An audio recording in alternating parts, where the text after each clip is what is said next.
أعوذ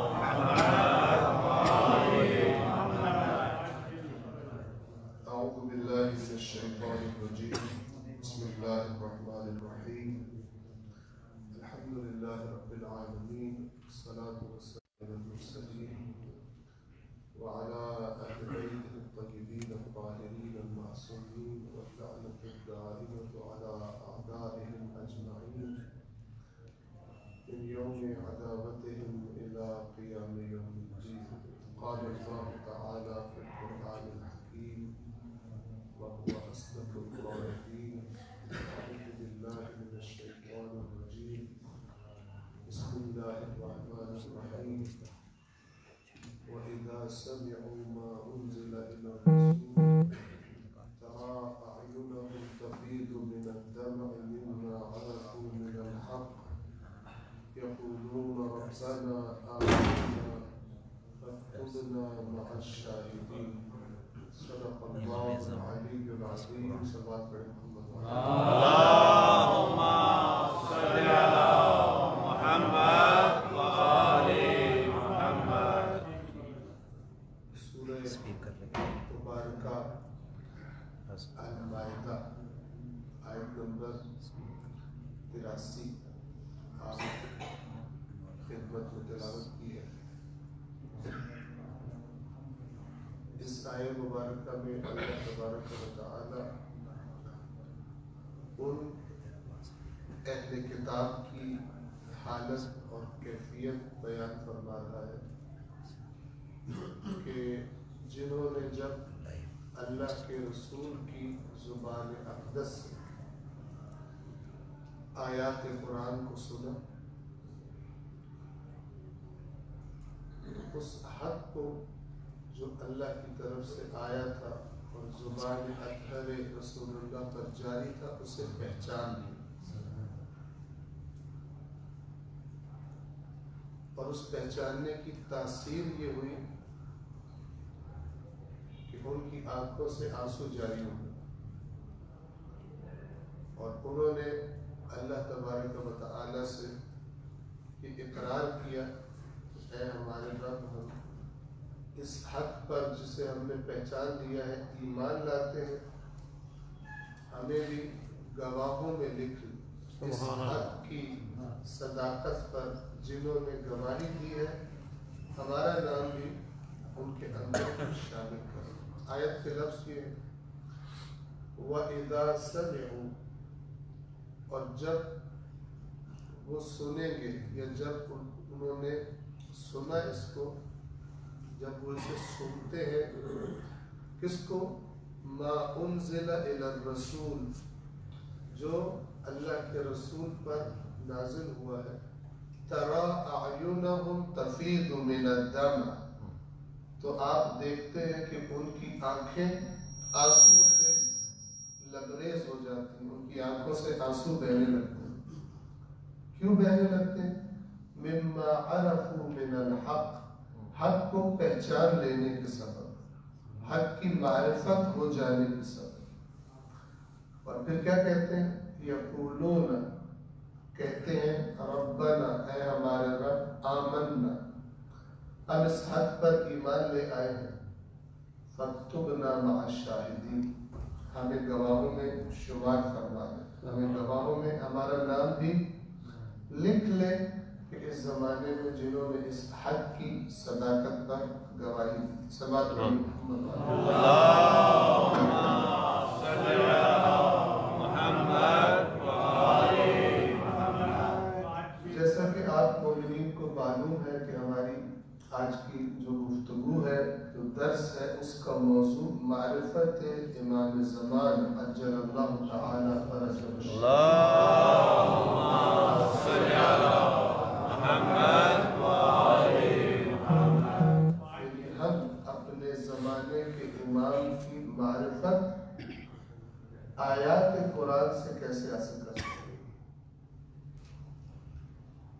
آیا قرآن کریم کوئی ایسا فارمولہ ہمیں بتاتا ہے، کوئی ایسی چیزیں، ایسے نکات ہمیں بتاتا ہے کہ جن کو جان لینے کے بعد ہمیں اپنے زمانے کے امام کی معرفت، اپنے زمانے کے امام کی شناخت میں کوئی مشکل پیش نہ آئے۔ تو اسی موضوع کے ذیل میں ہم گفتگو کریں گے، لیکن چند نکات ایسے بھی آپ کی خدمت میں عرض کرنا چاہوں گا، انتہائی جو اہمیت کے حامل ہیں۔ البتہ علماء ہمارے محترم آغا زہدی انشاءاللہ ہر قسم کے حالات کو اور جو حوادث و واقعات پیش آ رہے ہیں انشاءاللہ اس پر گفتگو کرتے ہوں گے یا گفتگو فرمائیں گے۔ یہ جو آج کل پریشانی اور آزمائش اور مشکل بنی ہوئی ہے کرونا وائرس کے نام سے، اس اعتبار سے میں حتماً چاہوں گا کہ دینی نقطہ نگاہ ان چیزوں کے بارے میں کیا ہے، قرآنی نقطہ نگاہ ان چیزوں کے بارے میں کیا ہے، وہ بھی آپ کی خدمت میں عرض کروں، تاکہ دین کے نام پر دین سے منسوب کر کے، مقدس ہستیوں سے منسوب کر کے جو بھی بات معاشرے میں پھیلائی جائے ہم اسے قبول نہ کر لیں۔ ہمیں شناخت ہو، ہمیں پتہ ہو، ہمیں معرفت ہو کہ اسلام کی روش کیا ہے ان مصیبتوں اور آزمائشوں اور بیماریوں وغیرہ کے بارے میں۔ جب بنیاد پتہ ہو، جب اصل بات پتہ ہو تو پھر انسان دھوکے میں نہیں آتا۔ توجہ فرما رہے، ایک صلوات پڑھیے محمد وعلی۔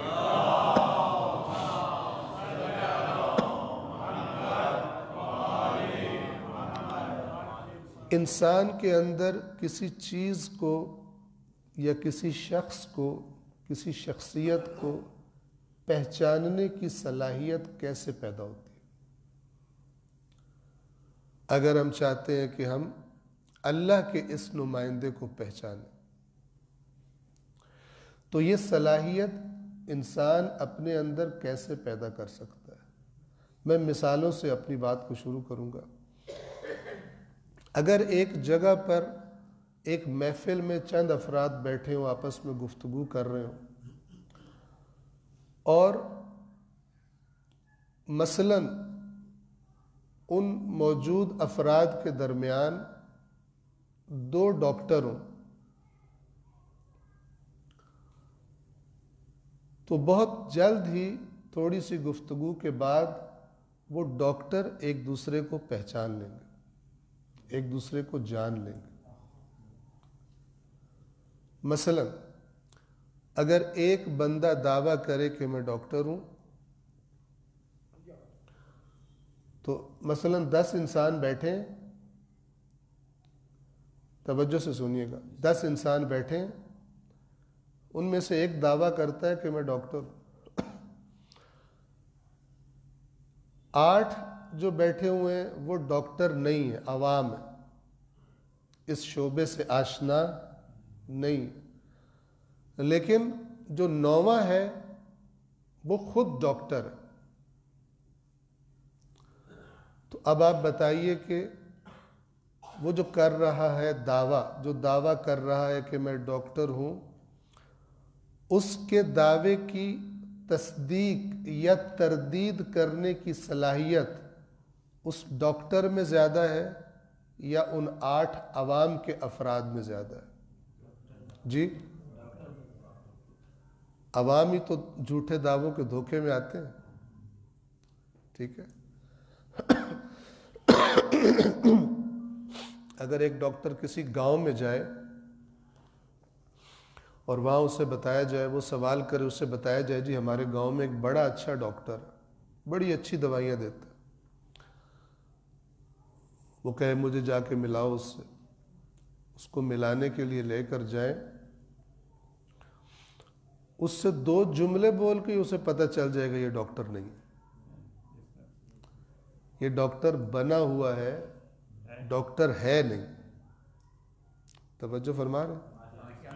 کیوں؟ کیونکہ ڈاکٹر کون کون سی چیزوں کو جاننے کے بعد انسان بنتا ہے، یہ خود اس شعبے کا فرد سب سے بہترین جانتا ہے۔ ہر شعبے میں، ڈاکٹر کی مثال دے رہا ہوں، ہر شعبے میں وہ 2 باتیں کرے گا اور کہے گا جسے تم ڈاکٹر سمجھ رہے ہو وہ ڈاکٹر نہیں ہے، اس نے فراڈ کیا ہوا ہے۔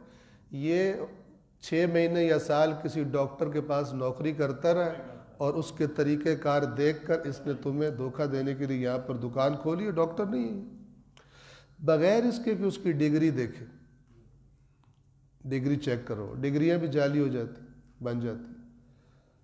جو خود ڈاکٹر ہے وہ بڑے آرام سے پہچان لے گا یہ سامنے والا ہے یا نہیں۔ ہر شعبہ ایسے ہی ہوتا ہے۔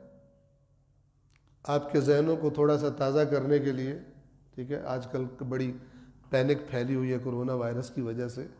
ہمارے گاؤں میں ایک ڈرائیور تھا جو چرس پیتا تھا، تو اس کو ایک دفعہ مدرسے کے افراد کسی پروگرام کے لیے انہوں نے شرکت کرنی تھی، کہیں جلسہ تھا کسی دوسرے مدرسے میں، وہاں اس چرسی ڈرائیور کو لے گئے۔ جس شعبے کا بندہ ہوتا ہے اس شعبے کے بندوں کو پہچان لیتا ہے۔ اب یہ اس واقعے سے کئی سالوں کے بعد مجھے اپنا قصہ سنا رہا ہے، جی میں مولانا صاحب کے ساتھ گیا تھا فلان مدرسے میں اور اتفاق سے میں اپنا سامان گھر بھول گیا۔ سامان سمجھ رہے ہیں آپ؟ سامان میں گھر بھول گیا۔ اب جب وہاں پہ پہنچا پروگرام لمبا تھا، پتہ نہیں رات کو کب تک چلنا تھا اس نے، تو مجھے اب سامان کی طلب محسوس ہونا شروع ہوئی، ٹائم پاس نہیں ہو رہا تھا، اور میری نظریں جو ہیں وہ ادھر ادھر گھوم رہی تھی، بھٹک رہی تھی کہ کیا کروں۔ علاقہ بھی میرے لیے نیا تھا، میں کسی کو جانتا بھی نہیں تھا۔ اچانک میری نظریں اس مدرسے کے گیٹ کیپر پر پڑی۔ میں نے اس کی آنکھوں میں دیکھا، اس نے میری آنکھوں میں دیکھا، میں اس کے دیکھنے کے انداز سے سمجھ گیا کہ یہ بھی اپنی پارٹی کا آدمی ہے۔ کوئی بات نہیں کی، کوئی سلام دعا نہیں کیا، لیکن اس کے دیکھنے کے انداز میں آنکھوں سے کوئی سوال کیے اور کچھ جواب دیے، اور مجھے یقین ہو گیا کہ اس بندے کے پاس مجھے اپنا سامان مل جائے گا۔ میں اٹھ کے پاس گیا، میں نے سلام کیا، اس نے جواب دیا، اور جواب دیتے ہی کہا کہ بھائی جی کوئی پریشانی تو نہیں؟ میں نے کہا پریشانی تو ہے۔ اس نے کہا فکر ہی نہ کرو، بھائی بھائیوں کے کام آتے ہیں، ٹھیک ہے۔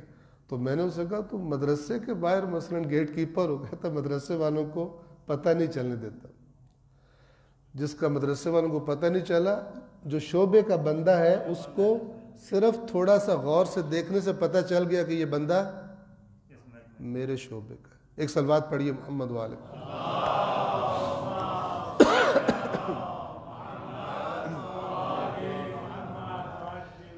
یہ بات مزاح کی ہے لیکن بات کو سمجھیے گا۔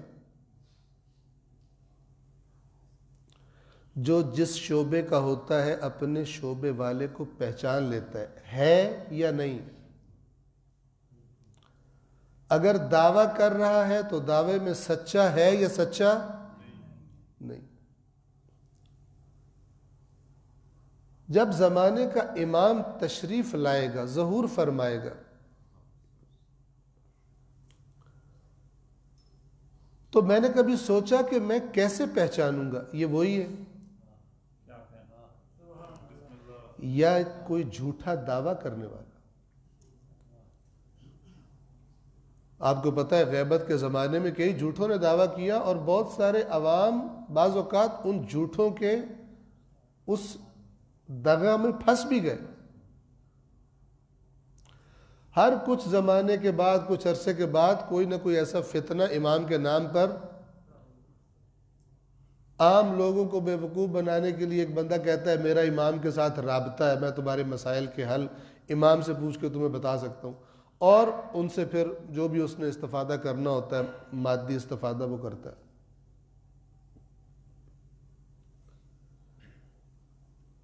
یہ جو آیت میں نے آپ کے سامنے پڑھی ہے، اگرچہ یہ اہل کتاب کے بارے میں رسول اللہ کے زمانے میں، یہودی بھی موجود ہیں اس معاشرے میں، مسیحی بھی موجود ہیں، رسول اللہ جو تبلیغ فرما رہے ہیں، ایک تو ان کو تبلیغ فرما رہے ہیں جنہیں ہم کافر کہتے ہیں، مشرک کہتے ہیں، جن کا کوئی دین نہیں تھا۔ دوسرا گروہ جس کو اسلام کی دعوت دی جا رہی وہ کون سا ہے؟ اہل کتاب، اور یہ خود دو قسم کے تھے، ایک مسیحی اور ایک یہودی۔ اکثریت ان میں سے رسول اللہ پر ایمان نہیں لا رہی تھی، اکثریت ان میں سے رسول اللہ پر ایمان نہیں لا رہے، لیکن کچھ لوگ رسول اللہ کی بات سنتے ہی قرآن کے لفظوں میں پہچان گئے۔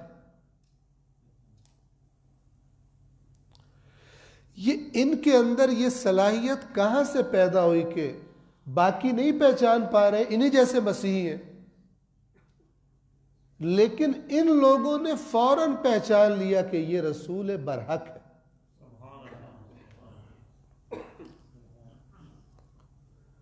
یہ صلاحیت ان میں کہاں سے آئی؟ میں نے آپ کو عام دنیاوی مثالیں دی ہیں، دنیاوی امور کی، دنیاوی شعبوں کی، آپ خود سمجھ سکتے ہیں۔ آپ کا جس شعبے سے تعلق ہے، میرا اس شعبے سے مثلا تعلق نہ ہو، آپ کوئی تجارت کرتے ہیں، کوئی نوکری کرتے ہیں، ٹھیک ہے، اگر میں دعویٰ بھی کروں کہ میں آپ کے کام کو سمجھتا ہوں، آپ چند سوال جواب میں سمجھ جائیں گے مجھے کچھ نہیں پتا۔ لیکن اگر آپ اپنے شعبے کے کسی ماہر کے پاس بیٹھیں گے، آپ سمجھ جائیں گے، آپ یہ بھی سمجھ جائیں گے یہ میرے جتنا ہے، یا مجھ سے کم ہے، یا مجھ سے بہت آگے ہے۔ توجہ فرما رہے ہیں؟ لیکن اس اندازہ لگانے کے لیے آپ کو اس شعبے کا کچھ نہ کچھ خود پتہ ہونا چاہیے۔ ایک اور قرآنی مثال آپ کو دیتا ہوں۔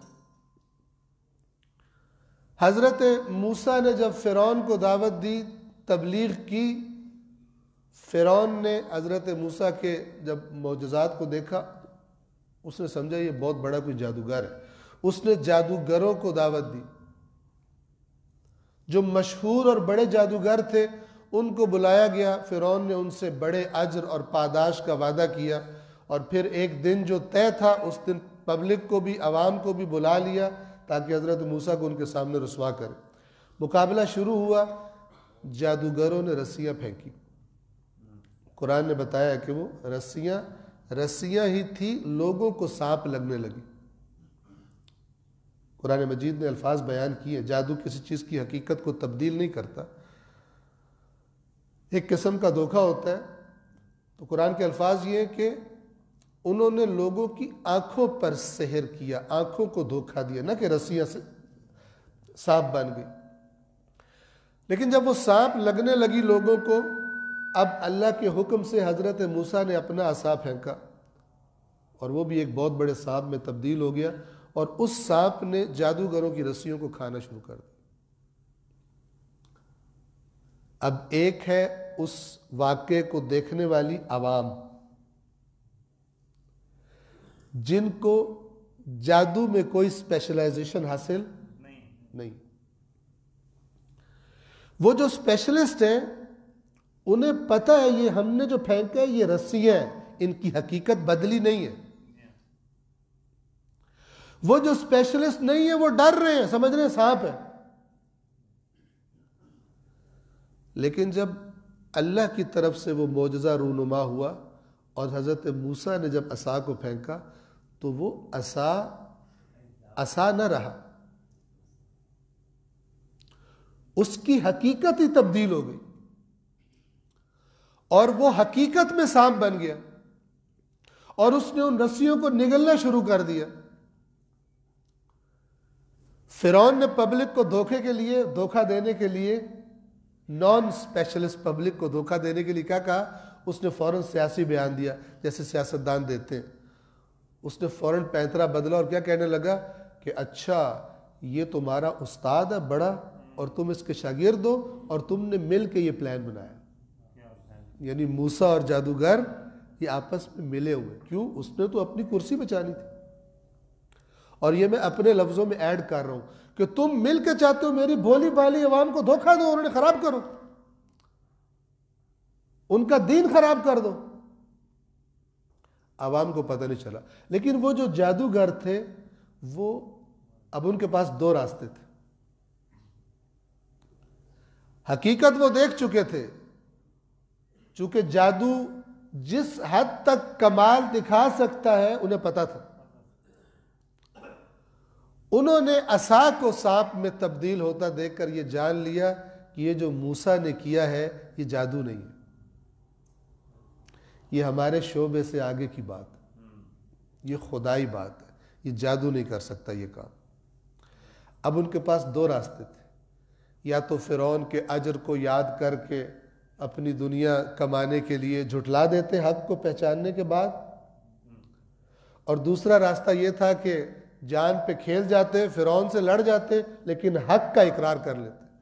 ان جادوگروں نے قرآن بتاتا ہے کہ دوسرا راستہ اختیار کیا اور یہ سجدے میں گر پڑے اور انہوں نے کہا کہ ہم موسیٰ کے رب پر ایمان لے آئے۔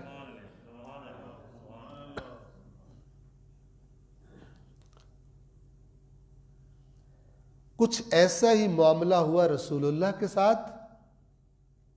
مثالیں مختلف ہیں، جو بنیادی بات آپ کی خدمت میں عرض کرنا چاہتا ہوں وہ سمجھیے گا۔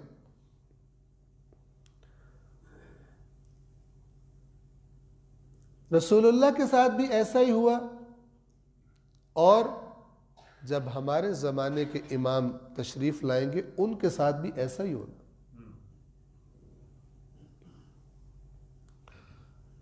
تین گروہ وجود میں آئیں گے۔ ایک گروہ وہ ہوگا کہ جو پہچان ہی نہیں پائے گا، ایک گروہ وہ ہوگا کہ جو پہچان لے گا لیکن دنیا کی وجہ سے اقرار نہیں کرے گا۔ جیسے قرآن یہودی بعض افراد کے بارے میں کہتا ہے، یہودی علماء کے بارے میں جو دنیا پرست علماء تھے ان کے بارے میں قرآن کیا فرماتا ہے؟ یعرف الذین آتیناہم الکتاب، وہ لوگ جن کو ہم نے کتاب عطا کی ہے، یعرفونہ کما یعرفون ابناءہم، اس رسول کو اس طرح، یہ یعرفونہ وہی معرفت ہے، شناخت، پہچان، ایسے پہچانتے ہیں اس رسول کو جیسے اپنے بیٹوں کو پہچانتے ہیں۔ وَإِنَّ فَرِيقًا مِّنْهُمْ لَيَكْتُمُونَ الْحَقَّ وَهُمْ يَعْلَمُونَ، لیکن بے شک ان میں سے ایک گروہ ایسا ہے کہ جو جانتے ہوئے حق کو چھپا لیتے۔ ایک گروہ وہ ہوگا جو پہچان ہی نہیں سکیں گے لہذا نہیں مانیں گے امام کو، ایک گروہ وہ ہوگا کہ جو پہچان لیں گے مانیں گے نہیں۔ یہ دوسرا گروہ اس پہلے گروہ کو گمراہ کرے گا، اپنے پیچھے پہلے بھی لگایا ہوگا اور پھر بھی چاہے گا میرے پیچھے لگے رہیں تاکہ اس کی طرف نہ جائے۔ اور تیسرا گروہ وہ ہوگا کہ جو امام کو پہچان بھی لے گا اور ایمان پر ایمان بھی لے آئے گا۔ یہ جو قرآن کی آیت میں نے سورہ مائدہ کی آیت نمبر 83 آپ کے سامنے پڑھی، ذرا دوبارہ سنیے۔ وَإِذَا سَمِعُوا مَا أُنزِلَ إِلَى الرَّسُولِ، اور جب انہوں نے سنا وہ چیز جو رسول اللہ پر، اللہ کے رسول پر نازل ہوئی تھی، ترا، جب یہ سنتے ہیں، ترا اعینہم تفیض من الدم، اے رسول آپ دیکھتے ہیں ان کی آنکھوں سے آنسو جاری ہو جاتے ہیں۔ یہ بھی عیسائی ہے وہ بھی عیسائی ہے، اس پر یہ اثر ہو رہا ہے اس پر یہ اثر نہیں ہو رہا، یہ پہچان رہا ہے حق کو وہ نہیں پہچان رہا حق کو، فرق کیا ہے اس میں؟ یہ جس نے پہچان لیا ہے حق کو، یہ رسول اللہ کے تشریف لانے سے پہلے جو دین اس کے پاس تھا اس پر حقیقت میں عمل کرنے والا تھا۔ خوب توجہ رکھیے گا، ایسا نہیں کہ پیدائشی ہو حضرت پیدائشی یہودی ہو لیکن عملی طور پر موسیٰ کی تعلیمات کو اپنی زندگی میں پریکٹس نہ کرتا ہو۔ یا جو خدا کا کلام حضرت موسیٰ پر نازل ہوا ہے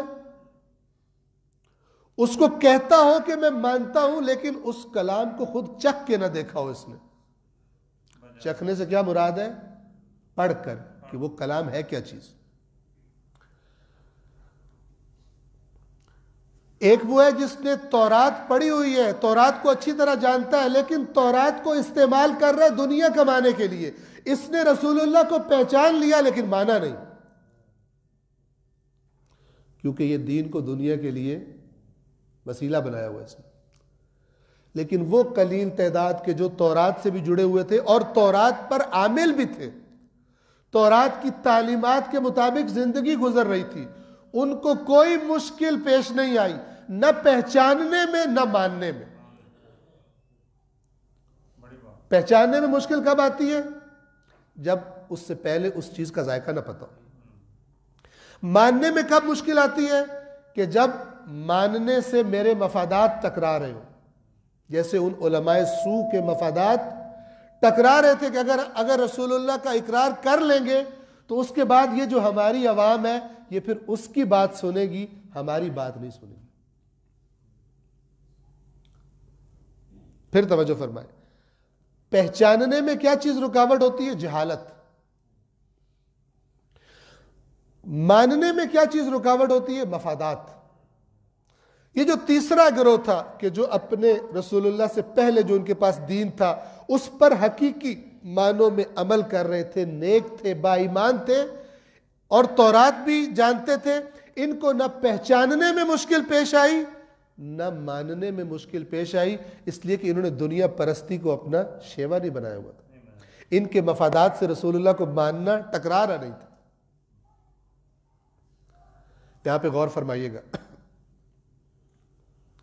ایک شخص نے مدینہ میں رسول اللہ سے سوال کیا کہ یا رسول اللہ، ہم جب مسلمان نہیں ہوئے تھے آپ نے اسلام کی دعوت دینا شروع نہیں فرمائی تھی،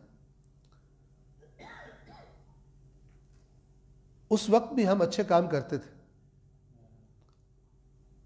توجہ فرمائے، اس وقت بھی ہم اچھے کام کرتے تھے، آیا ان اچھے کاموں کا بھی اللہ کی طرف سے ہمیں کوئی اجر ملے گا؟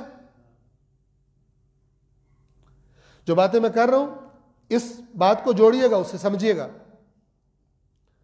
رسول اللہ نے جواب میں کیا فرمایا؟ رسول پاک نے فرمایا کہ اسلام کے آنے سے پہلے، میرے اعلان اسلام سے پہلے، دعوت اسلام کے شروع کرنے سے پہلے تم اچھے کام کرتے تھے. تم نے سوال کیا کہ آیا خدا ان کا کوئی اجر دے گا یا نہیں دے گا؟ تو جواب سنو، اسلام سے پہلے تمہارے اچھے کام سبب بنے کہ جب میں نے دعوت دی تم نے قبول کر لی. تمہارے اندر کی اچھائی نے، تمہارے اندر کی اچھائی نے اس حق کو پہچاننے میں تمہاری مدد کی. ورنہ اگر میں آپ سے سوال کروں کہ جب رسول اللہ دعوت دے رہے ہیں تو کیا سبب ہے؟ کچھ لوگ ایمان لائے، کچھ ایمان نہیں لائے، یہ فرق کہاں سے آیا؟ اسے آپ اللہ تعالیٰ کے کھاتے میں ڈال دیں گے، ٹھیک ہے؟ اگر اللہ تعالیٰ کے کھاتے میں آپ ڈالیں گے تو جبر ہو جائے گا. اللہ تعالیٰ مجبور کر کے نہ کسی کو قبول کرتا ہے نہ کسی کو رد کرتا ہے. اگر خداوند عالم زبردستی کسی سے توفیق چھین لے کہ اس نے اسلام قبول نہیں کرنا تو پھر اس کو سزا دینا عدل نہیں کہلائے گا. اور اللہ کہتا ہے میں ان اللہ لا یظلم مثقال ذرۃ، میں ذرہ برابر بھی کسی پر ظلم نہیں کرتا. سوچیے، آپ تصور کیجیے جب مکہ میں رسول اللہ نے دعوت دینی شروع کی، سبب کیا تھا؟ اس فرق کا سبب کیا تھا؟ کچھ لوگ بہت جلدی ایمان لے آئے، کچھ لوگ جلدی نہیں لیکن ذرا دیر میں ایمان لائے، کچھ لوگ اور زیادہ دیر میں ایمان لائے، کچھ ایمان ہی نہیں لائے، اور کچھ نہ صرف یہ کہ ایمان نہیں لائے بلکہ رسول اللہ کے دشمن بھی بن گئے. یہ جو مختلف گروہ وجود میں آئے ہیں ان کا سبب کیا ہے؟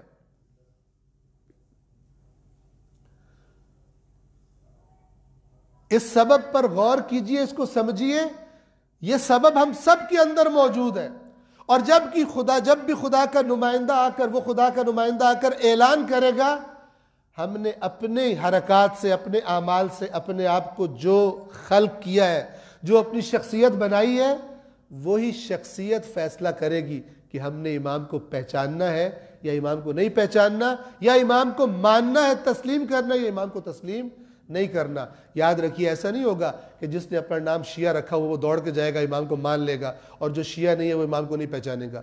یہ امام آخر الزمان کا جو تصور ہے، یہ حتیٰ کہ نہ صرف یہ کہ اہل سنت میں موجود ہے، یہ غیر مسلموں میں، ہندوؤں تک میں موجود ہے۔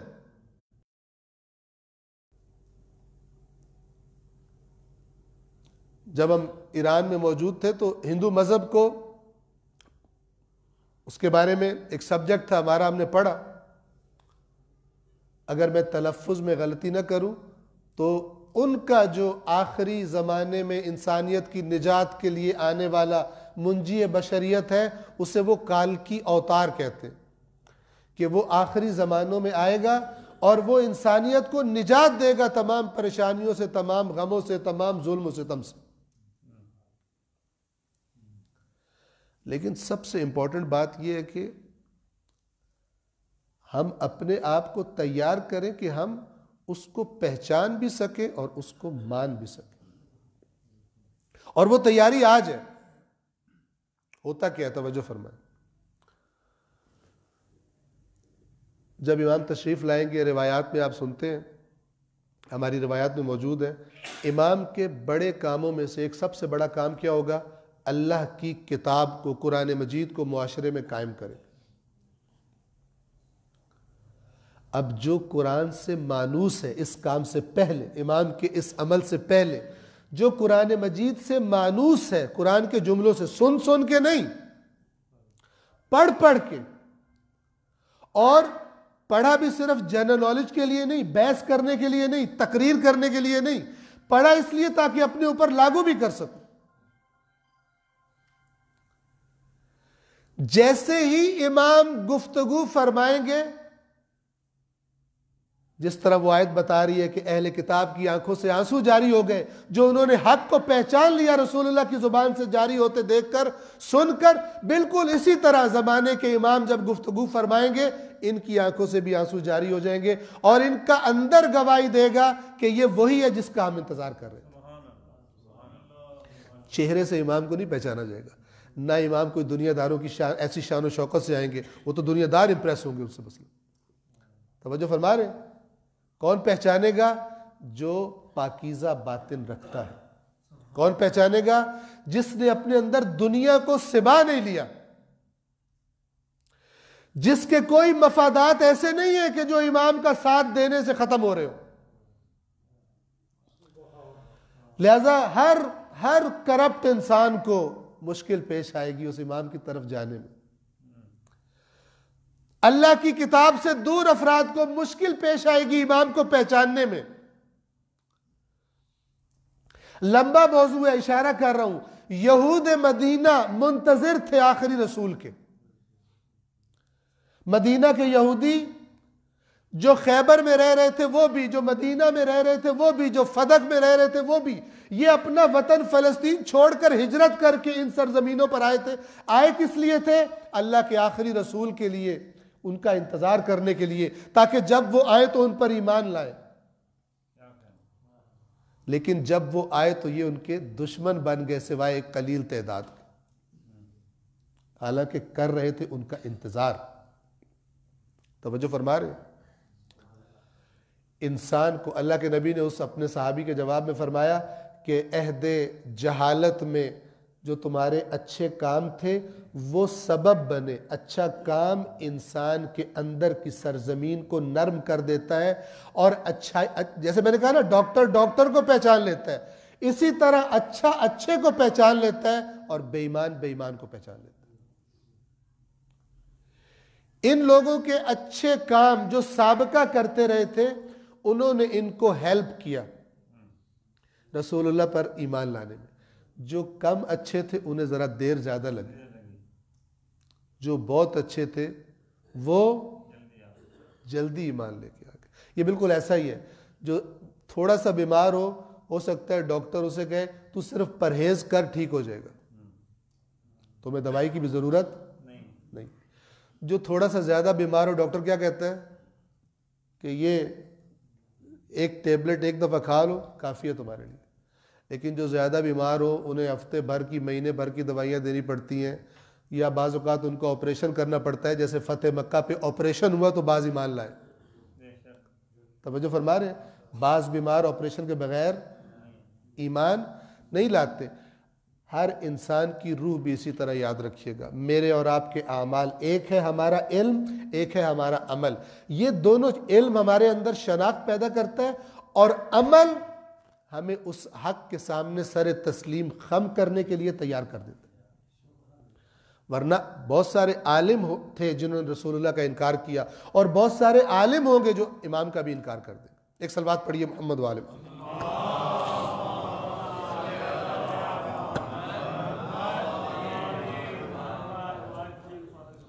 بس اس آیت کا معنی انشاءاللہ آپ کے ذہنوں میں واضح. وَإِذَا سَمِعُوا مَا أُنزِلَ إِلَى الرَّسُولِ, ان کو تو پتہ ہی نہیں ہے. رسول اللہ سے جب انہوں نے سنا جو رسول پہ نازل ہوا, صرف سنا, ان کے اندر ایسی کون سی مشین لگی ہوئی تھی, کون سا ایسا آلہ لگا ہوا جس نے ڈیٹیکٹ کر لیا کہ یہ تو وہی ہے, یہ تو وہی ہے جو ہم جانتے ہیں پہلے سے, یہ تو وہی ہے. وَإِذَا سَمِعُوا مَا أُنزِلَ إِلَى الرَّسُولِ تَرَىٰ أَعْيُنَهُمْ تَفِيضُ مِنَ الدَّمْعِ. ایک جو اچھے لوگ ہوتے ہیں ان کی ایک نشانی ہوتی ہے, ان کے دل نرم ہوتے ہیں. ان کے دلوں پر ایسا ان قرآن کی آیات کا اثر ہوا کہ ان کی آنکھوں سے آنسو جاری ہو گئے. یقولون ربنا آمنا, انہوں نے فوراً کہا بغیر کسی تردد کے, ہم ایمان لے آئے اس پر. فاکتبنا مع الشاہدین, ہمیں گواہوں میں لکھ لے. اگر کوئی چاہتا ہے کہ اپنے زمانے کے امام کی معرفت اس طرح سے پیدا کرے کہ اگر وہ آج تشریف لے آئے تو پہچان بھی لے ایک, اور نمبر 2 ماننے میں کوئی چیز آڑے بھی نہ آئے اس کی زندگی کی. تو پہچاننے کے لیے اللہ کی کتاب ضروری ہے, اس سے انس ہونا, اور ماننے میں آسانی کے لیے ان تعلیمات پر عمل ضروری ہے.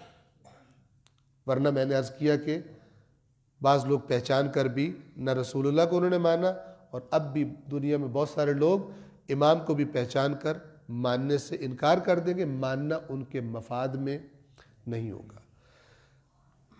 جو پوائنٹس تھے اس کے علاوہ بھی تھے, لیکن چونکہ آدھے سے زیادہ وقت گزر چکا ہے, اور یہ کرونا وائرس والی بحث پر بھی میں تھوڑا سا آپ کی خدمت میں عرض کرنا چاہوں گا. آغا موجود ہیں انشاءاللہ, مجھ سے بہتر بعد میں بھی بیان پہلے بھی فرمایا ہوگا, میں جانتا نہیں ہوں, لیکن بعد میں مزید بھی آپ کو بیان فرمائیں گے. توجہ فرمائیں.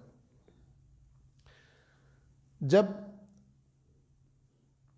دین اسلام کی قرآن مجید کے ذریعے اور صحیح فرامین اہل بیت کے ذریعے شناخت کی بجائے سنی سنائی چیزیں ہماری شناخت کا ذریعہ ہوں, تو بعض اوقات ہم کسی بہت بڑی خطا کا شکار ہو سکتے. ابھی آپ نے چند دن پہلے جب یہ مسئلہ شروع ہوا تو میں کراچی میں تھا, اور وہ مسئلہ کیا تھا کہ بیان کیا گیا کہ ایک بہت ہی مقدس عالم دین ایران کے, انہوں نے توسل کیا زمانے کے امام سے, اور اس توسل کے نتیجے میں زمانے کے امام نے انہیں کرونا وائرس کا علاج بتایا کہ جو کر لیا جائے تو کرونا وائرس جو ہے وہ نہیں ہوگا آپ کو, اگر ہوگا تو ٹھیک ہو جائے گا, اور اگر نہیں ہے تو ہوگا بھی نہیں.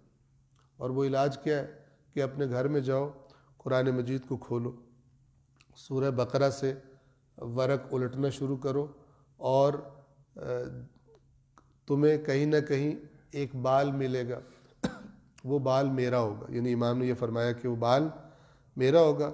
اس بال کو پانی میں گھول کر اور وہ پانی پی لو, اگر کرونا ہے تو ٹھیک ہو جائے گا, شفا مل جائے گی, اور اگر کرونا نہیں ہے تو ہوگا بھی نہیں.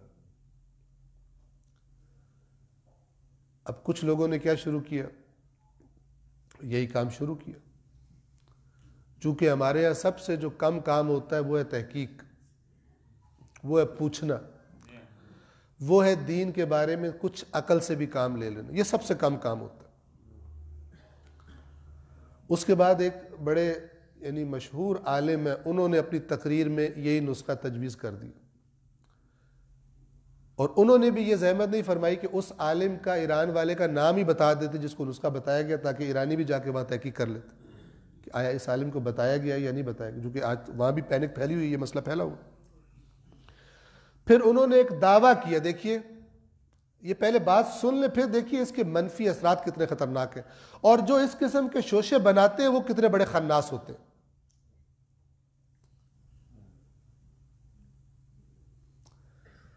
انہوں نے ایک دعویٰ کیا اور انہوں نے کہا کہ جب سے یہ علاج امام نے بتایا ہے, ایران میں سب لوگ یہ علاج کر رہے ہیں, اور اب ایران میں کورونا نہیں پھیل رہا اور سب شفا یاب ہو رہے ہیں.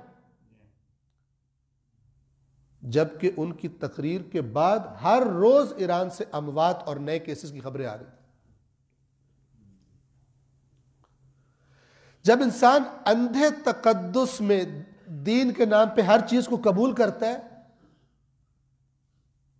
ایسا انسان بعض اوقات اس طرح ٹھوکر کھا کر گرتا ہے کہ اپنے پورے کے پورے دین کے بارے میں بدظن اور بدگمان ہو جاتا ہے.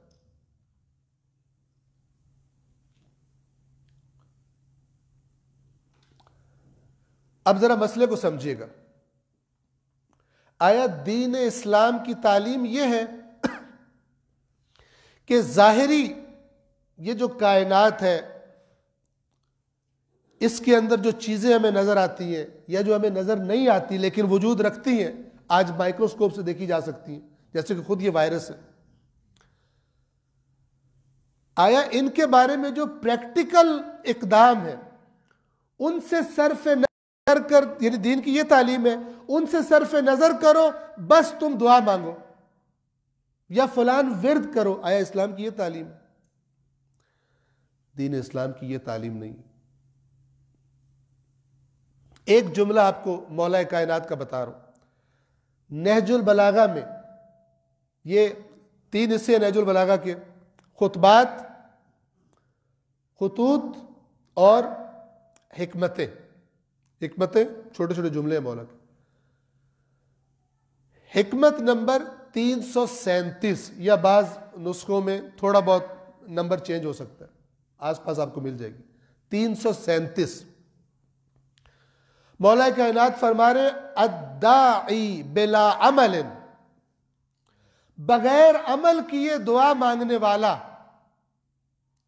کرامی بلا وتر, اس شخص کی طرح جو تیر چلا رہا ہے بغیر کمان کے. بغیر عمل کیے دعا مانگنے والا اس شخص کی طرح کہ جو مثلا دشمن کو تیر مارنا چاہتا ہے لیکن بغیر کمان کے چلا رہا ہے. کمان کس لیے بنائی جاتی؟ کمان ہوتی ہے کہ جو تیر کو ذرا طاقت کے ساتھ صحیح نشانے پر جا کر لگنے میں ہیلپ کرتی ہے, وہ فورس اس کے اندر پیدا کرتی ہے. اور اگر کمان کے بغیر تیر چلا کرتے تو پھر کمانیں بنتی ہی نہ, لوگ ہاتھوں سے ہی تیر مار رہے ہوتے. توجہ فرما رہے ہیں. مولا نے یہ مثال دی کیا سمجھانے کے لیے کہ بغیر عمل کے اگر دعا کرو گے تو جیسے تیر اپنے مقام پہ نہیں پہنچتا اور اپنے نشانے پہ نہیں لگتا, اسی طرح تمہاری دعا بھی اپنی جگہ پر نہیں پہنچے گی. سیرت رسول اللہ, سیرت ائمہ اسی بات پر گواہ ہے. اور آج مسلمان قوم کی بہت سارے محاذوں پر شکست اور پسماندگی کی وجہ یہ ہے کہ جو اس چیلنج میں عمل کا تقاضا ہے ادھر نہیں جاتے, آ کر مسجد میں صرف دعا کرتے.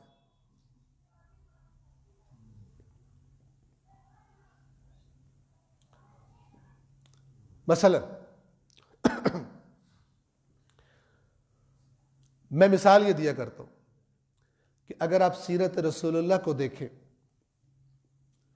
تو جب بھی کوئی مشکل, کوئی تھریٹ پیش آتی تھی کہ دشمن کا لشکر آ رہا ہے یا دشمن حملے کا ارادہ رکھتا ہے, تو رسول اللہ مسجد میں بیٹھ کر مولا علی کو بلا کر جناب سیدہ کو, جن کی دعاؤں سے پر تاثیر دعا کسی کی ہو ہی نہیں سکتی. توجہ فرما رہے. آیا ہمیں سیرت میں یہ ملتا ہے کہ ان ہستیوں کو بلا کے مسجد میں اور اللہ کی بارگاہ میں صرف دعائیں کرتے ہو، یا ہمیں سیرت میں یہ ملتا ہے کہ تیاری کر کے میدان میں جاتے ہیں اور میدان میں پہنچ کر دعا کرتے ہیں؟ جی پہلا صحیح ہے یا دوسرا؟ ذرا بولیے. آپ نے کبھی کسی روایت میں یہ پڑھا کہ دشمن آ رہے ہوں اور رسول اللہ نے کہا کہ ہم نے صرف دعا مانگنی ہے، تیاری نہیں کرنی جہاد کی، باہر نہیں نکلنا یا کوئی عملی سٹیپ نہیں لینا، بس ہم نے دعا کرنی ہے؟ اگر سنن الہی میں، پروردگار کے قانون میں صرف دعا ہوتی تو یاد رکھیے اس کائنات میں رسول اللہ کی دعا سے زیادہ کسی دعا میں تاثیر نہیں، پھر وہ دعائیں کرتے. لیکن رسول اللہ جب مثلا جنگ بدر کا موقع آتا ہے، مسجد میں بیٹھ کر یعنی اپنے آپ کو مسجد میں رکھ کر باقیوں کو بلا کر وہاں دعا نہیں کرتے، بلکہ دعا کہاں کرتے ہیں؟ تیاری کرتے ہیں، مسلمانوں کو جہاد کے لیے تیار کرتے ہیں. کہتے ہیں جتنا بھی کر سکتے ہو کرو، میرے ساتھ آؤ. 313 کو لے کر میدان میں جاتے ہیں.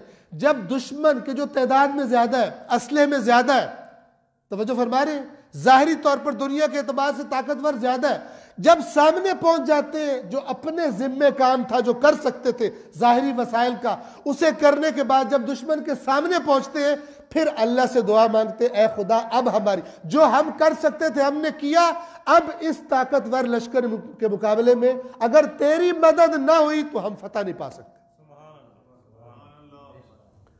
اب یہاں خدا بھی اپنے وعدے کو پورا فرماتا ہے اور کہتا ہے کہ جو تم نے محنت کرنی تھی تم نے کی، اب جو کمی ہے ظاہری طور پر اس کمی کو میں اپنے فرشتوں سے دور کر دوں گا. یہ دعا کا صحیح طریقہ ہے. ہمارے یہاں مثلا شیعہ کہتے ہیں سنی غلط ہے، سنی کہتے ہیں شیعہ غلط ہے، ٹھیک ہے نا؟ بالآخر دونوں میں سے ایک تو ٹھیک ہے نا. ایک مسئلہ ہے امت مسلمہ کا کہ جس کے لیے یہ دونوں دعائیں مانگتے ہیں. اور اب ایک اور مسئلہ بھی آ گیا. پہلا جس کی طرف اشارہ کر رہا ہوں وہ ہے مسئلہ فلسطین. ٹھیک ہے، فلسطین پر توجہ فرمائیے. اسلام ایک انتہائی پریکٹیکل ترین اللہ کا اس دنیا میں زندگی گزارنے کا قانون تھا، جس کو اب صرف وردوں اور وظیفوں میں چھوڑ دیا. اور وہ بھی اکثریت کیا ہے؟ اسلام سے زندگی کا مقصد اور روش نہیں پوچھتے، بلکہ اسلام کب یاد آتا ہے؟ جب کوئی دنیاوی کام کہیں پھنس جاتا ہے، اپنی منتیں مرادیں لینے کے لیے دین یاد آتا ہے. دین سے زندگی گزارنا یہ طریقہ نہیں ہے اسلام کے ساتھ ڈیل کرنے کا، اپنے مذہب کے ساتھ. اور ایسے لوگ پھر الٹے سیدھے شوشوں کے شکار زیادہ ہوتے ہیں. اور پھر جب بعد میں وہ نتیجہ نہیں نکلتا جو اس چلے کا اور اس وظیفے کا بتایا گیا ہوتا ہے، پھر کہتے ہیں جی مجھے تو امام زمانہ پہ شک پڑ گیا. یہ ایک بندے نے مجھے کہا، اس نے کہا مجھے جناب فلانے مولانا نے کہا تھا 40 دن امام زمانہ کا یہ چلہ کرو، جو تمہارے دل کی مراد ہے وہ پوری ہوگی. میں 40 دن خود کو تھکا دیا. 40 دن معذرت اگر سال میرے منہ سے نکلا 40 دن میں نے 40 دن خود کو تھکا دیا. عمر بھی اس کی 60 سال سے اوپر تھی، بوڑھا تھا. میں نے 40 دن خود کو تھکا دیا، اور جب 40 دن کے بعد مطلب میں نے سارا چلہ پورا کر دیا، میری خواہش پوری نہیں ہوئی، میری مراد پوری نہیں ہوئی. مجھے تب سے آغا صاحب امام زمانہ پہ شک پڑ گیا. تو اپنی عقل پہ شک کر، اپنی معلومات پہ شک کر، اپنی حماقت اور جہالت پہ شک کر، بجائے یہ کہ تو اللہ کے نمائندے پہ شک کر. تجھے اللہ بھی تب اچھا لگتا ہے جب تجھے کچھ دے. دنیا کی طرح مسئلہ حل ہو تو اللہ اچھا ہے، اگر تیری دنیا کا مسئلہ پھنسا رہے تجھے اللہ بھی اچھا لگتا ہے. توجہ فرما رہے؟ ایک صلوات پڑھیے محمد وآل محمد.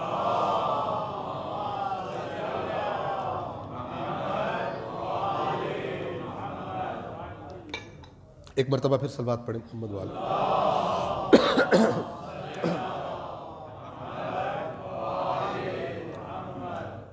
پہلا مسئلہ فلسطین. ساری امت کتنے سالوں سے بد دعائیں دے رہی ہے اسرائیل کو. کر رہے یا نہیں کر رہے؟ آپ میں سے شاید ہی کوئی جس نے اسرائیل کے بارے میں بد دعا نہ مانگی. شیعہ ہو، سنی ہو، بریلوی ہو، دیوبندی ہو، اہل حدیث ہو، سلفی ہو، فلان ہو، کچھ بھی ہو. یہ میں اس لیے کہہ رہا ہوں کہ ہر کوئی اپنے آپ کو ٹھیک سمجھتا ہے نا. میں یہ کہہ رہا ہوں کوئی تو ٹھیک ہوگا، اس کی تو قبول ہو جاتی. ہر مسلک سمجھتے ہیں دوسرے گمراہ، تو وہ سوچے چلو کوئی ایک تو ہے نا ٹھیک ہے، جس 73 میں سے ایک نے جنت میں جانا ہے، وہ بھی تو دعا مانگ رہے فلسطین کے خلاف، اس کے اسرائیل کے خلاف.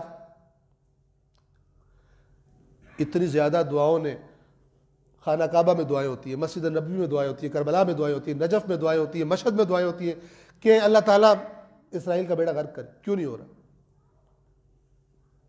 بتائیے.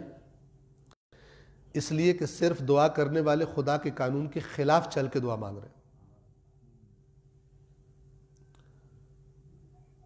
اللہ کے رسول نے سکھایا پہلے میدان جو چیلنج درپیش ہے اس کے لیے کچھ کرنا جو تمہاری ذمہ داری ہے، پھر مجھ سے مدد طلب کرو، میں تمہاری کمی کو دور کروں گا، تمہیں فتح دوں گا.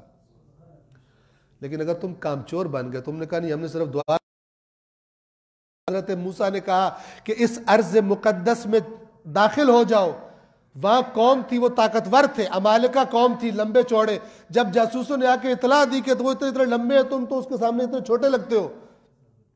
تو جانتے ہیں بنی اسرائیل نے کیا کہا؟ اتنے معجزے دیکھنے کے بعد، کامچور بے ایمان قومیں کیسی ہوتی ہیں، اتنے معجزے دیکھ چکے تھے، حضرت موسیٰ سے، فرعون سے نجات حاصل کر چکے تھے، دریا کو پھٹتا ہوا دیکھ چکے تھے، سب کچھ دیکھ چکے تھے. کہتے ہیں قالوا یا موسیٰ اذهب انت وربک فقاتلا انا ہاہنا قاعدون.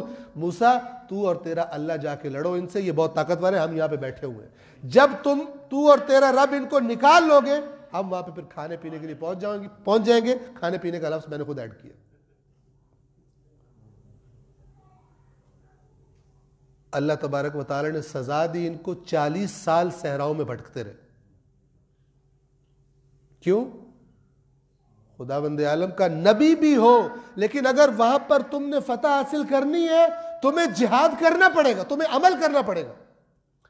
اور پھر سنیے، اگر مسلمان میدان میں بھی رسول اللہ کی بات نہیں مانتے تو کائنات کی سب سے مقدس اور بابرکت ہستی موجود ہو، لیکن اگر مسلمان نافرمانی کریں گے نقصان اٹھانا پڑے گا. حتیٰ کہ خود رسول اللہ بھی جنگ احد میں زخمی ہو گئے تھے.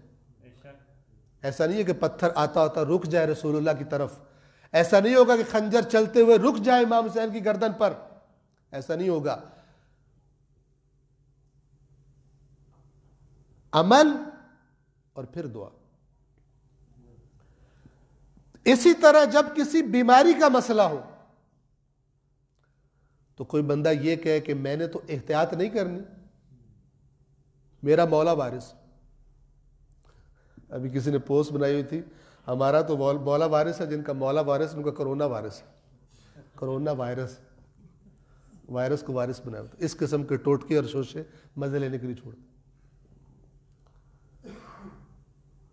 جس سرزمین پر وہ مقدس ہستیوں کے روزے موجود ہیں، آیا اس سرزمین پر اس وائرس نے اپنا کام نہیں دکھایا؟ جی. کم جہاں کے بارے میں روایات ائمہ موجود ہیں، وہاں پر اس وائرس نے اپنا کام نہیں دکھایا، اپنا کام دکھایا. اس سے بڑھ کر توجہ فرمائیں، آپ نے ایک ویڈیو دیکھی ہوگی، مذہب کو جو بدنام کرتے ہیں لوگ، کہ ایک بندہ امام رضا کی زری پر آ کر اپنی زبان سے چاٹ رہا ہے اور کہہ رہا ہے کہ دیکھ لو ہمارے اوپر کوئی اثر نہیں ہوتا، ہم اس زری کو چاٹ رہے ہیں، یہاں سے شفا ملتی ہے، یہاں سے بیماریاں نہیں ملتی، لیکن وہاں بیماری پھیل رہی ہے. اس قسم کے احمق لوگ یہ نہیں سوچتے. ایک عالم بیان فرما رہے تھے اور حق بیان فرما رہے تھے کہ اس نے یہ نہیں سوچا کہ جس امام کی زری کو چاٹ کر یہ بتانا چاہ رہا ہے کہ یہاں پر بیماریوں کے جراثیم اثر نہیں کرتے، تو یہ بھول گیا کہ اس امام کی شہادت بھی زہر سے ہوئی ہے، زہر نے ان پر بھی اثر کیا تھا. امام رضا علیہ السلام کی شہادت زہر سے ہوئی ہے یا نہیں ہوئی؟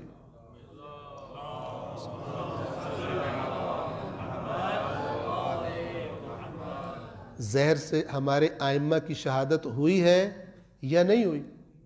جی ہوئی. چیزوں میں تاثیر رکھنے والا وہی ہے جو چیزوں کا خالق ہے.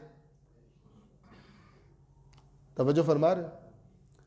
چیزوں میں جو تاثیر ہے یہ اسی نے رکھی ہے جس نے ان چیزوں کو خلق کیا ہے، اور وہ کون ہے؟ اللہ تبارک و تعالی۔ وقت کیونکہ تقریباً تمام ہے، میں اب آپ کو ایک بہت پرانی نہیں، چند 100 سال پہلے کی مثال، یورپ میں جو حادثہ پیش آیا، اور وہ حادثہ پھر سبب بنا کہ یورپ میں اکثریت دین سے فارغ ہو گئی۔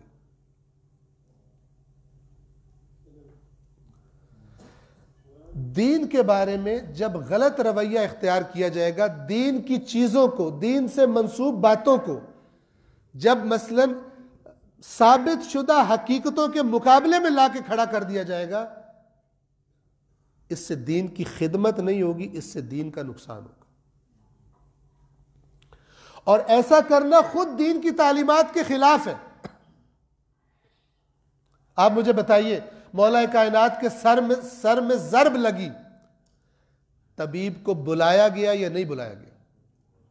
جی آپ سنتے ہیں نا مصائب میں، جب مولا کی شہادت کے مصائب آپ سنتے ہیں یا پڑھتے ہیں، آپ کو وہاں پہ کیا ملتا ہے کہ جب مولا کو گھر میں لایا گیا ضربت کے بعد، کسے بلایا گیا؟ طبیب کو بلایا گیا۔ طبیب کو بلایا گیا تو دعا کرے آ کے۔ اس زمانے میں جو جس سطح پر تھا وہ علم، اس کے مطابق مولا کا علاج کرے۔ لیکن اس نے پھر جب چیک کیا اور اس نے پھر حالات دیکھے، اس نے امام سے فرمایا، امام حسن علیہ السلام سے، کہ اپنے بابا سے کہیں وصیت کر لیں، یہ زندہ نہیں رہیں گے۔ کس نے کہا؟ طبیب نے کہا۔ اس کا کیا مطلب ہے؟ توجہ فرمائیں، اس ساری کی ساری کائنات کا خالق کون ہے؟ جی اس کے اندر جتنی چیزیں ہیں، ان کے اندر تاثیروں کو خلق کرنے والا کون ہے؟ زہر کے اندر تاثیر رکھنے والا کون ہے؟ جی مثال کے طور پر یہ جو نہ نظر میں آنے والی مخلوقات ہیں، ان کا خالق کون ہے؟ جی ایک ہے ان کا مس یوز، خالق کون؟ یاد رکھیے، سائنس خلق نہیں کرتی کچھ، سائنس کشف کرتی۔ میڈیکل سائنس کیا کام کرتی ہے کہ ایک بیماری آئی، یہ محنت کرتے ہیں اور اس بیماری کے جراثیموں کا مقابلہ کون سی چیز کرے گی اسے ڈھونڈنے کی کوشش کرتے ہیں۔ یہ جو ہم کہتے ہیں نا بیماری دوائی ایجاد ہو گئی ہے، یہ اصل میں ایجاد نہیں ہوتی، کشف ہوتی ہے، ڈسکور ہوتی ہے۔ جو چیز ڈسکور کی جاتی ہے علاج کے طور پر، اس کے اندر جو تاثیر ہے علاج کی، اس علاج کی تاثیر کو اس کے اندر رکھنے والی ذات کون سی ہے؟ جی دین یہ کہتا ہے کہ جو ظاہری تقاضے ہیں ان کو پورا کرو اور مجھ سے دعا کرو۔ اگر صرف ایک کام کرو گے تو پھر مولا کا وہ فرمان یاد رکھیے کہ بغیر عمل کے دعا کرنے والا کون ہے؟ جیسے بغیر کمان کے تیر چلانے والا۔ میں یورپ کی مثال دے دوں اور اپنی بات کو میں تمام کروں، توجہ فرمائیں۔ ایک مشہور لفظ ہے، ایک انقلاب آیا یورپ میں جس کو رینوسانس کہتے ہیں۔ 14ویں صدی میں یہ شروع ہوا، اٹلی سے شروع ہوا اور 17ویں صدی تک بالآخر بہت ساری تبدیلیوں کا سبب بنا، پوری انسانی زندگی میں بہت تبدیلی کا سبب بن گیا۔ یہ انقلاب کیا انقلاب تھا؟ 14ویں صدی میں ایک علم کی نشأت ثانیہ شروع ہوئی یورپ میں، پہلے لٹریچر سے اور آرٹ سے ہی شروع ہوئی، اور پھر جب یہ کام آگے بڑھا تو جسے ہم آج سائنسی ترقی کہتے ہیں، سائنس نے ترقی کرنا شروع کی۔ اس زمانے میں یورپ پر حکومت کس کی تھی؟ کس کی حکومت تھی؟ چرچ کی، علماء کی حکومت تھی، مسیحی علماء کی حکومت تھی، دین کے نمائندوں کی حکومت تھی۔ یہ اپنے بعض کاموں میں بعض بے بنیاد عقائد اور نظریات میں جہالت کا شکار تھے. توجہ فرمائیں, اس میں حضرت عیسیٰ کا قصور نہیں تھا, اس میں ان جاہلوں کا قصور تھا. اگر آج انسان مثلا چاند پہ اترا اور کوئی مولوی فتویٰ دے کہ حرام کام کیا, اس میں رسول اللہ کا قصور نہیں ہے, اس میں قرآن کا قصور نہیں ہے, اس میں اس فتویٰ دینے والے کی جہالت کا قصور ہے. قرآن تو وہ جو کہتا ہے میں نے جو کچھ آسمانوں اور زمین میں تمہارے لیے مسخر کر دیا. اس جاہل کو نہیں پتا کہ یہ کام کیا ہو رہا ہے. مسیحی چرچ کی حکومت تھی یورپ میں. اگر میں غلطی نہ کروں 1633 میں 1633 میں ایک مشہور سائنٹسٹ اور ایسٹرونومر جس کا نام گیلیلیو ہے, اس نے ٹیلیسکوپ کے ذریعے آسمان کا مشاہدہ کیا اور اپنی ریسرچ کے نتائج اس نے پبلش کیے. وہاں پر جو بات اس نے پبلش کی وہ چرچ کے عقیدے کے, مسلم چرچ نے جو اس عقیدے کو کیا ہوا تھا کسی ٹھوس بنیاد پہ قائم نہیں تھا, لیکن اس کے خلاف تھا. اور وہ عقیدہ کیا تھا؟ چرچ کا عقیدہ یہ تھا کہ زمین جو ہے ارتھ, سورج اس کے ارد گرد گھومتا ہے. آج بچے کو پتا ہے کہ زمین سورج کے گرد گھومتی ہے. گیلیلیو نے اپنی ریسرچ کے نتائج جب پبلش کیے تو اس نے کہا کہ یہ جو تھیوری ہے یہ غلط ہے. حقیقت یہ ہے کہ سورج کے ارد گرد زمین گھومتی ہے. اس نے زمین کی حرکت پر دلائل دیے, جو ویوز اس نے ڈیٹیکٹ کی, بہرحال جو کچھ بھی کیا اس نے اس کو پبلش کیا. اس کے خلاف ان علماء کا پورا انکوائری کمیشن بٹھایا گیا. انہوں نے اپنی ساری جب دلائل اور چیزیں دیکھی, گیلیلیو کی باتیں سنی, تو انہوں نے کہا کہ یہ جسے ہم کہتے ہیں مرتد. کیا ہو گیا؟ یہ مرتد ہو گیا. اور انہوں نے گیلیلیو صاحب کو اس کے گھر میں نظر بند کر دیا, ہاؤس اریسٹ. 1642 میں الظاہر گیلیلیو کی موت ہوئی ہے اسی ہاؤس اریسٹ کی حالت میں, چھوڑا نہیں ہوا. لیکن آج دنیا ان کی جہالت پہ ہنستی ہے. آج دنیا ان کی جہالت پہ ہنستی ہے. ہوا کیا؟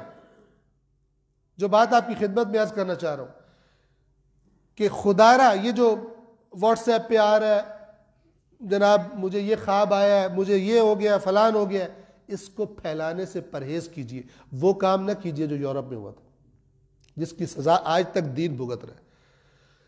کام انہوں نے اپنی جہالت کی وجہ سے خراب کیا, لیکن سزا کسے ملی؟ چونکہ دین کے نام پہ کیا گیا تھا, دین کو سزا ملی. ہوا کیا؟ اس قسم کی حرکات جب چرچ نے کی, شیطان کو اپنا کام کرنے کا موقع ملا. آج بھی شیطان اپنا کام کر رہا ہے اس کرونا وائرس کی سچویشن سے فائدہ اٹھا کر, چونکہ شیطان کا کام ہے لوگوں کو دین سے متنفر کرنا, بے دین کرنا. توجہ فرما رہے ہیں؟ وہ کیا کرے گا؟ وہ اپنے پاس سے ایک ٹوٹکا گھڑے گا, اس کو پکا کرے گا, مضبوط چٹپٹا بنائے گا تاکہ عام عوام اس کو ایکسپٹ کرے اور اس پر عمل کرے. اور کل کو جب اس کا جو نتیجہ بتایا گیا تھا وہ نتیجہ نہیں نکلے گا تو وہ جس نے وہ عمل کیا ہے وہ کہے گا یہ کیسے امام زمانہ ہے, غلط بتایا انہوں نے. دین کے بارے میں بد ظن اور بد دل ہو جائے گا. یورپ میں کیا ہوا دوران رنسانس؟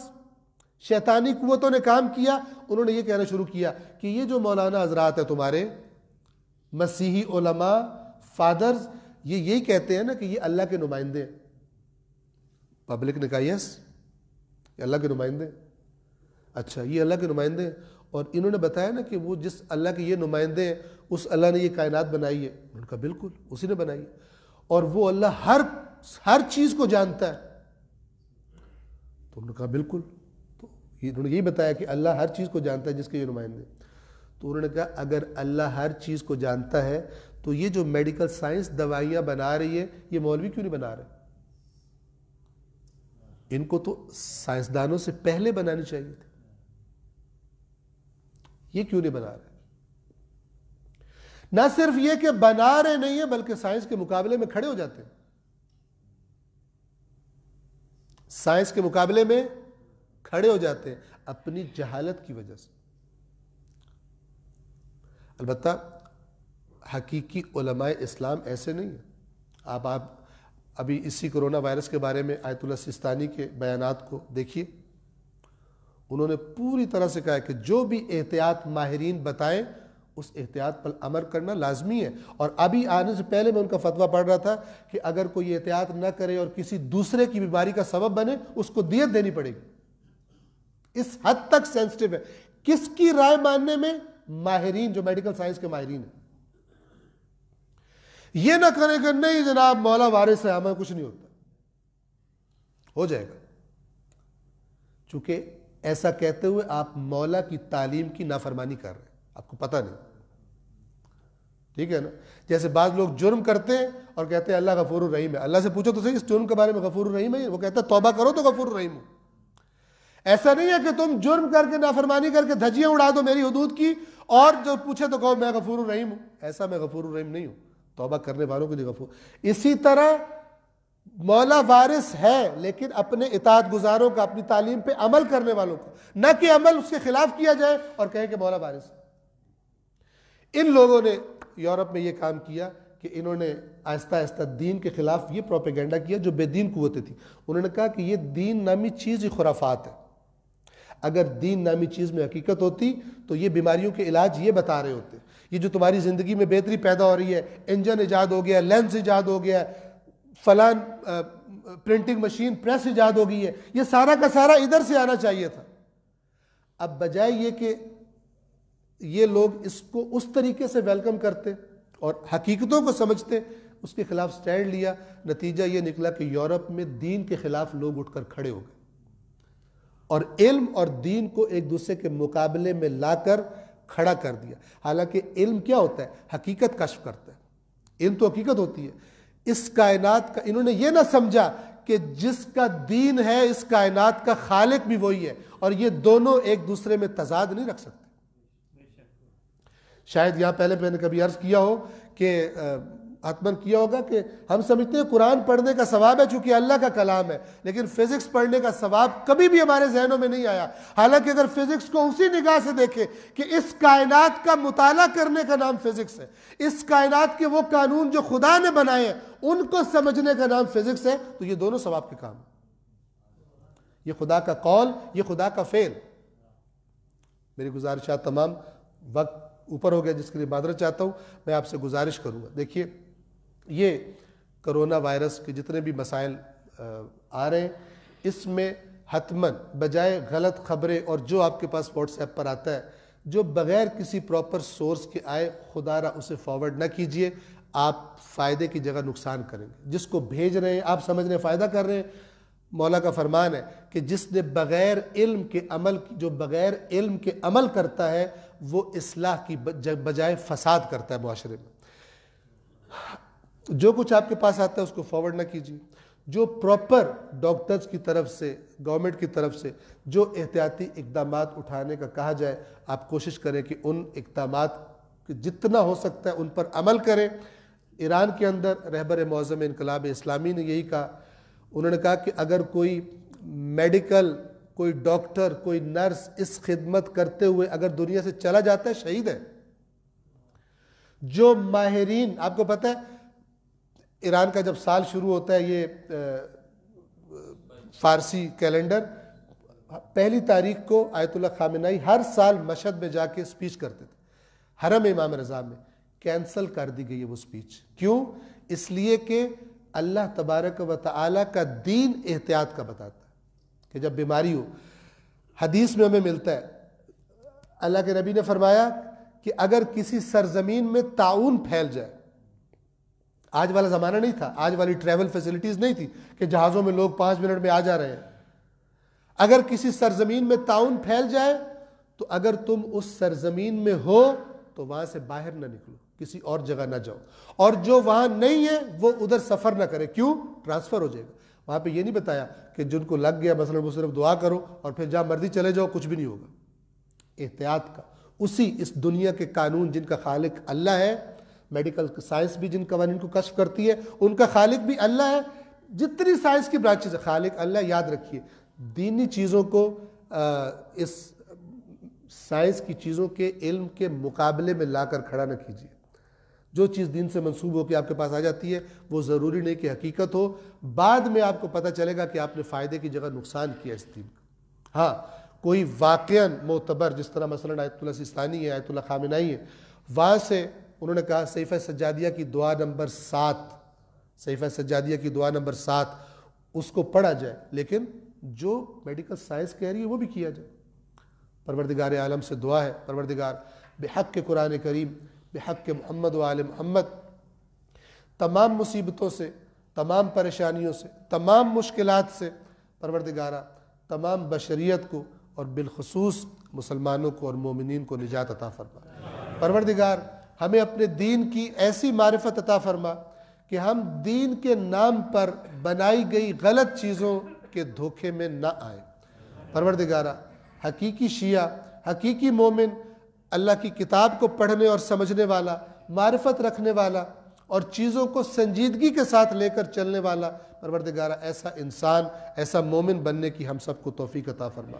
پروردگار بحق محمد و آل محمد، یہ جس مشکل میں اس وقت ہمارا وطن بھی، ہماری قوم بھی اور دیگر ہمارے برادر جو مسلمان ہیں وہ بھی اور انسانیت بھی جس مشکل میں گرفتار ہے، محمد و آل محمد کے صدقے میں، اہل بیت اطہار کے قرآن مجید کے صدقے میں پروردگار جلد از جلد اس مصیبت سے، اس پریشانی سے چھٹکارا حاصل کرنے کی ہم سب کو توفیق عطا فرما، اور اس مصیبت کو پھیلنے سے روکنے میں جو کردار ہمیں ادا کرنا چاہیے پروردگار وہ کردار ادا کرنے کی ہم سب کو توفیق عطا فرما۔ ماہرین کی طرف سے آنے والی جو بھی گائیڈ لائنز ہیں، جو بھی مشورے ہیں، جو بھی احتیاط کا کہا جا رہا ہے، ان سب پر سنجیدگی کے ساتھ عمل کرنے کی ہم سب کو توفیق عطا فرما۔ اللہم صلی علی محمد و آل محمد وعجل فرجہ۔